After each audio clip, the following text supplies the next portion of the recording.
you got a piece coming out in the beginning of September in Mother Jones, and it is entitled Project 2026, Trump's plan to hijack the next election.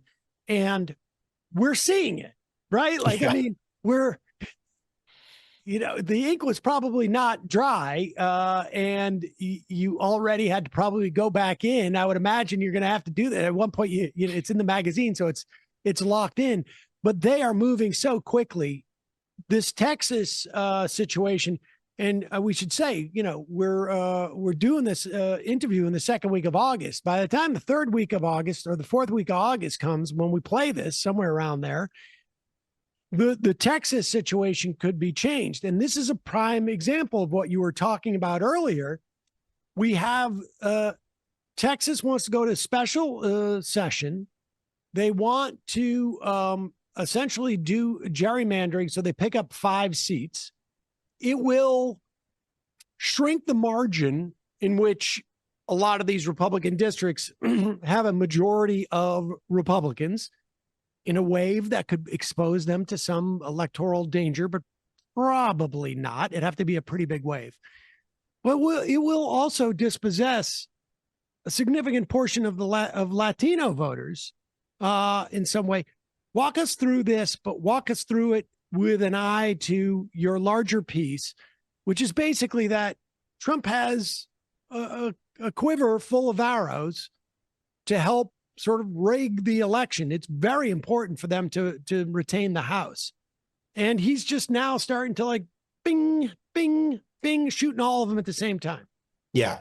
I mean, I like to think that I was a little bit ahead of the curve with this whole Trump rigging the election idea, because as I was writing it, things have really started blowing up on that front, and there's going to have to be a lot of updates when it finally goes online. But I think the mid-decade gerrymandering we're seeing is just the most concrete way, but not the only way Trump is trying to rig the midterms. And we should say, Sam, that mid-decade redistricting in and of itself is extremely unusual. Generally speaking, redistricting happens at the beginning of the decade after the census, and that's it. And yes, gerrymandering happens, but it still usually happens at the beginning of the decade. The idea that a state would just redraw its districts mid-decade, and then the fact that it would come from the White House, that is totally unprecedented. A president telling a state, you need to redistrict, you need to gerrymander mid-decade to give me more seats. And it's not just happening in one place, because yeah, Texas did this before under Tom DeLay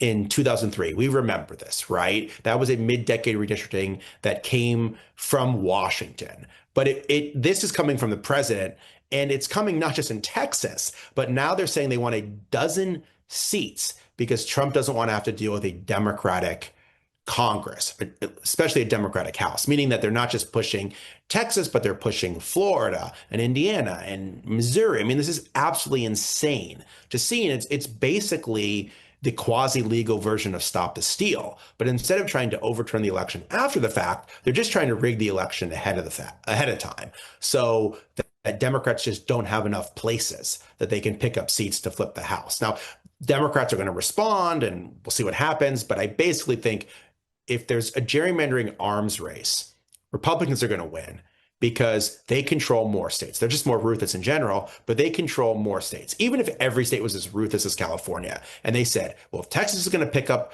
5 seats, we're going to fight back with 5 seats. Like, that can only happen in so many Democratic states, because Democrats both have moved to ban gerrymandering in ways that Republicans haven't, but also there's fewer states under Democratic control than there are states under Republican control. So Republicans are going to win this fight. And then, of course, there's all sorts of other things the president is doing, from passing a national voter suppression bill they're trying to still get through the courts in other states, to killing protections against election security, to going after their political opponents, to taking over the courts, and not just as the U.S. Supreme Court, but lower courts. I mean, there's so many different parts of this strategy that gerrymandering is just the most concrete way it's playing out right now. Do you have a sense of why the Department of Justice is requesting voter rolls from a lot of blue states like Massachusetts and others? I mean, what is your take on what they're doing there?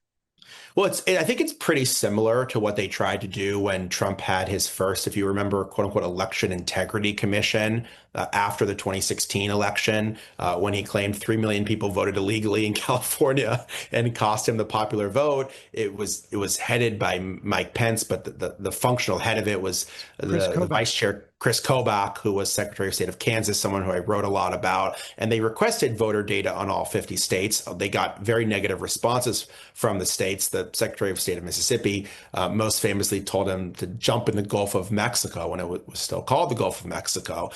And that's when you still had some elements of the Republican Party willing to stand up to the Trump administration. But I think the end goal there was to try to get this massive database to try to prove that there was some kind of fraud on a massive scale, and then to file lawsuits that would both try to remove people from the rolls, but also to further this narrative of fraud. And I think that's what the Justice Department is trying to do. They're trying to get this data so they can run it through all these federal databases to say, hey, if we finally have the evidence that non-citizens are voting, that this isn't a hoax, it's real.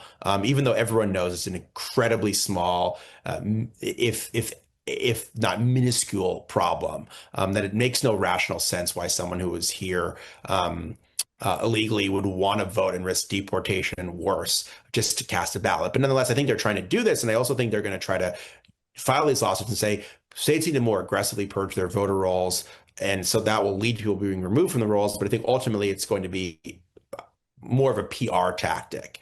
So Trump can further do things to not just restrict voting, but also boost his immigration crackdown as well. I was going to say, we saw them purge voter rolls with names of convicted felons. And if,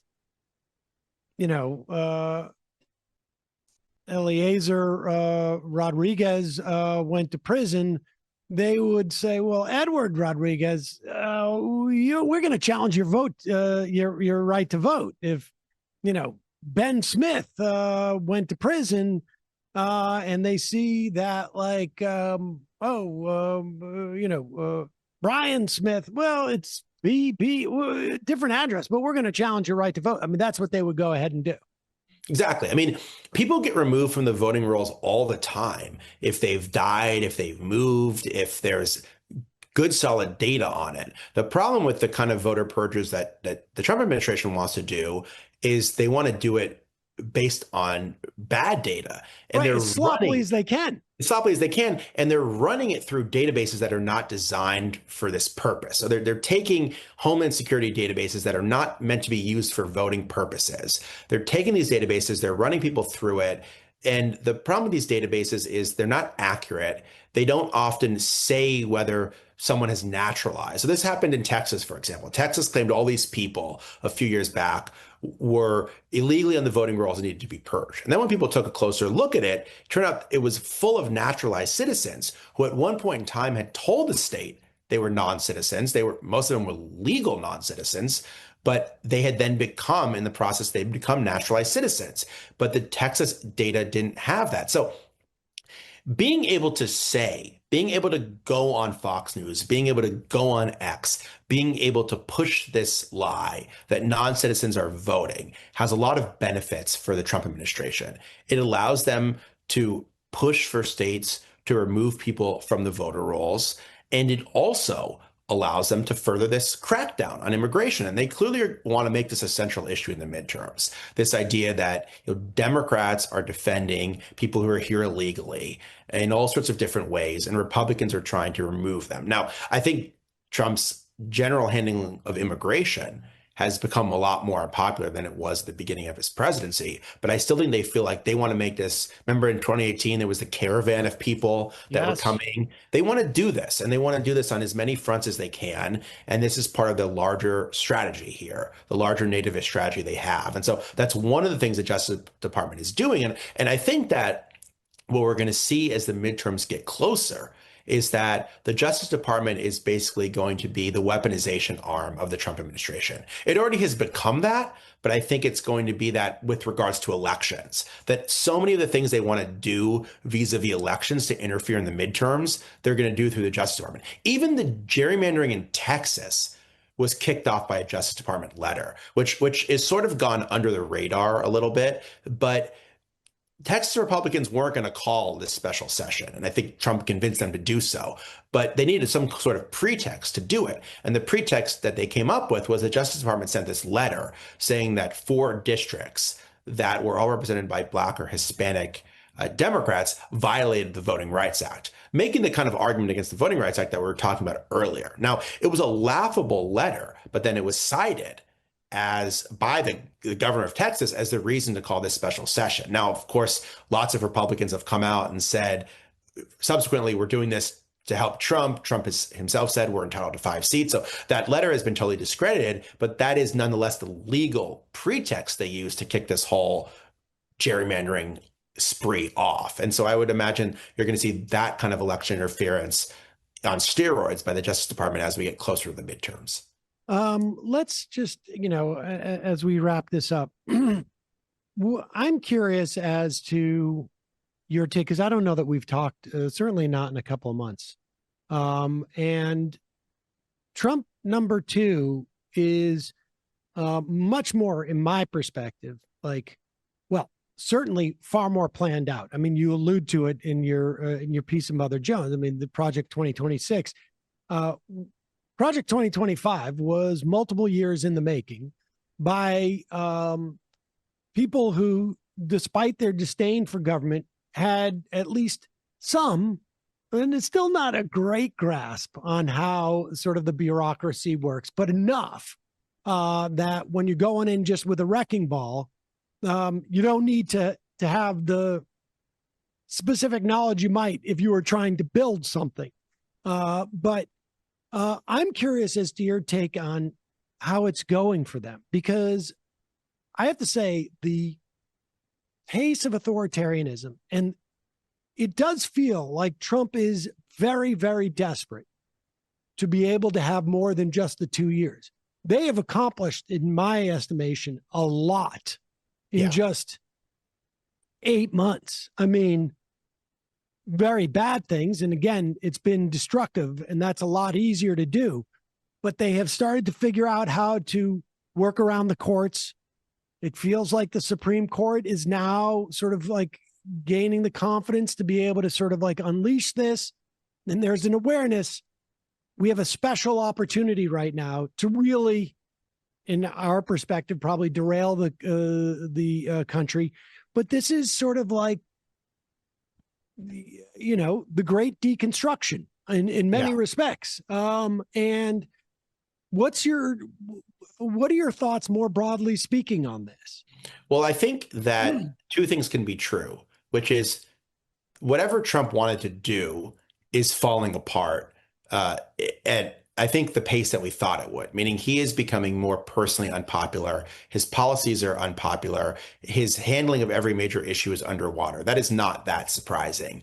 But on the flip side, his push for authoritarianism is gaining speed every single day and has been remarkably effective and has been quicker and more aggressive and more successful than I think even many of his critics, including myself, maybe expected. That we went into thinking, oh man, like Trump 2 is going to be bad. And like, it's even worse than I think a lot of us thought it would be. And I think because it's been such a flood the zone strategy that even if the Supreme Court, let's say I still think they agree, let's say they agree with 9 out of 10 things or 8 of the 10 things that Trump does, which I think is probably about the ratio if you looked at it. Even if they lose on 2 or 3 things, they're winning on so many things that it's hard to keep track of. And I think that's kind of like where we're at with elections right now, is that like, they might lose in court here, they might fail to do this, but they're succeeding on so many fronts, and they're opening like I started this article, right?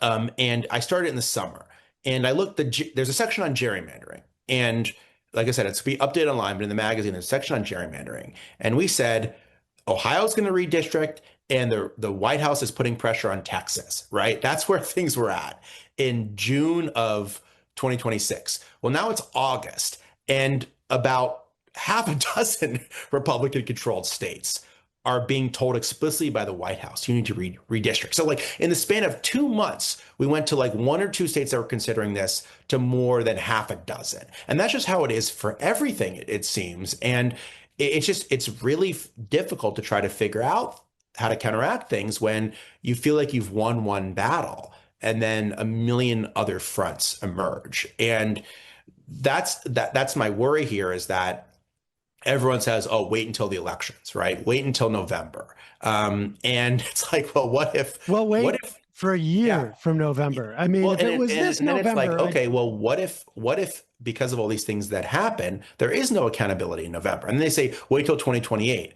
Well, then what happens in 2028? I mean, like, I do think that it's basically impossible for Trump to remain in office absent changing the Constitution.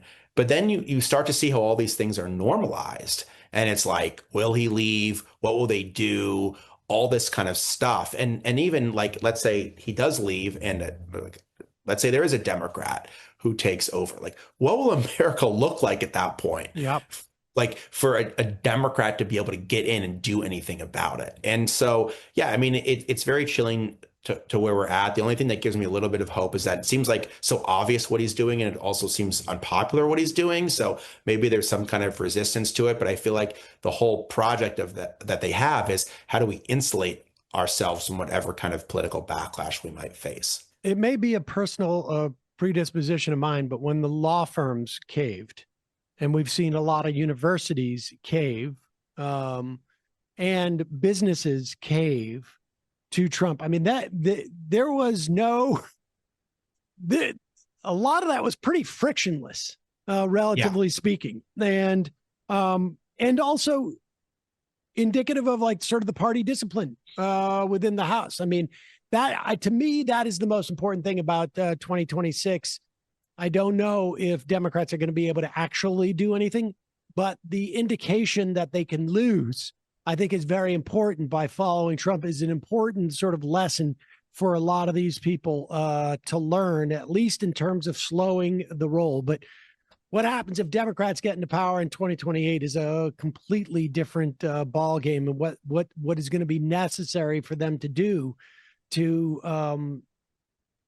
I think it's going to have to be a fairly radical change. There is no going back to what the status quo was. I think, 8 months out, it already looks like a distant a blip on the horizon. One can only imagine where we're going to be in twice the amount of time that's already passed. So we'll see. But this is a great piece. I encourage everybody to read it. It's going to come out in probably a week or two from when we're talking now, but keep your eyes open in that Mother Jones for Ari Berman's piece entitled Project 2026, Trump's Plan to Hack the Next Election, or Hijack the Next Election. And of course, we'll find out more about their assault on the Voting Rights Act. Ari Berman, always a pleasure. Thanks, man. I appreciate the conversation. Hey, folks, don't forget to hit the subscribe button and check out our daily show. We do it every day at 12 p.m. Eastern for about 2.5 hours. We even take phone calls. You should check that out.